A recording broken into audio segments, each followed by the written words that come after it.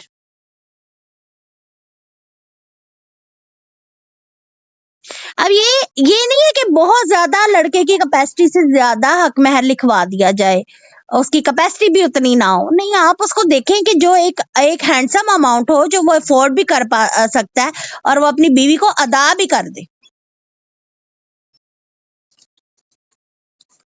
اور اس میں اجازت بھی دی ہے، اللہ تعالیٰ نے آسانی بھی دی ہے کہ اگر بیوی اپنی مرضی سے کہہ دے. کئی تو خواتین ایسی ہوتی ہیں، یعنی کوئی کہہ دیتی ہیں کہ جی مجھے گھر میں یہ چیز کی ضرورت ہے، مجھے آپ یہ لے دیں میرے حق مہر سے، تو اس طرح بھی کمپرومائز ہو جاتا ہے، کوئی بات نہیں، آپ کر سکتے ہیں. پھر اگر کوئی کہہ دیتا ہے کہ جی میرا جو حق مہر ہے وہ میں نے آپ کو معاف ہی کیا، آپ نہ ہی دیں، تو کوئی مسئلہ نہیں. آخری آیت میں اللہ تعالیٰ فرما رہے ہیں آج کی جو سبق کی ہے، وَلَا تُؤْتُوا السُّفَهَاءَ أَمْوَالَكُمُ الَّتِي جَعَلَ اللَّهُ لَكُمْ قِيَامًا وَارْزُقُوهُمْ فِيهَا وَاكْسُوهُمْ وَقُولُوا لَهُمْ قَوْلًا مَعْرُوفًا. اور نادانوں کو ان کے مال واپس نہ کر دو جسے اللہ تعالیٰ نے تمہارے لیے سامان زیست کا ذریعہ بنایا ہے. ان کے مال سے انہیں کھلاؤ بھی اور پہناؤ بھی، اور جب ان سے بات کرو تو اچھی اور اس کے فائدے کی بات کرو. یہاں پہ معاشرے میں کچھ لوگ نادان ہی نہیں ہوتے بلکہ یتیم نہیں ہوتے بلکہ نادان بھی ہوتے ہیں. اور کئی لوگ یتیم ہونے کے ساتھ ساتھ بے وقوف بھی ہوتے ہیں، نابالغ بھی ہوتے ہیں. کئی ایسے ہوتے ہیں جو ناسمجھ ہوتے ہیں، یعنی اگر بڑا بھائی ہے تو چھوٹا بھائی، اگر کوئی سمجھ میں کم ہے، کوئی عقل مند ہے، اس طرح سے بھی رشتے ہوتے ہیں نا. تو اللہ تعالیٰ نے کہا ہے کہ پھر جو ایسے بیوقوف ہوتے ہیں انہوں نے تو مال ضائع کر دینا نا اپنا، وہ فضول ناجائز کاموں میں یا گناہ کے کاموں میں وہ جاڑ دیں گے، اور اس کے برے اثرات تمام معاشرے پہ پڑیں گے. تو جو کوئی سمجھدار ہے، اچھا ہے، جو اس چیز کا اہل ہے کہ وہ دوسرے نادان بھائی کا یا کسی بھی ایسی بہن کا اپنی کا مال جو ہے وہ اپنے ساتھ تجارت میں لگا دیتا ہے، تو ان کے مال سے انہیں کھلانا بھی چاہیے، ان کو خوراک، پوشاک اور ان کی جو بھی بھلائی کی چیزیں ہیں وہ پوری کرنی چاہیے، اور بڑھایا بھی جائے اس کو، اور ان کے فائدے کے لیے بھی اس کو استعمال کرنا چاہیے. پیارے سسٹر، آج کی آیات جو ہے الحمدللہ آیت نمبر 5 تک ہم نے کمپلیٹ کی ہیں. اس میں کافی زیادہ ہم نے قوانین پڑھے ہیں. اب میں الحمدللہ اس کے بعد آپ سے سوالات لیتی ہوں. اگر کچھ آپ کو سمجھ نہیں آیا آج کی آیات میں تو اس کے بارے میں آپ سوالات کر سکتے ہیں.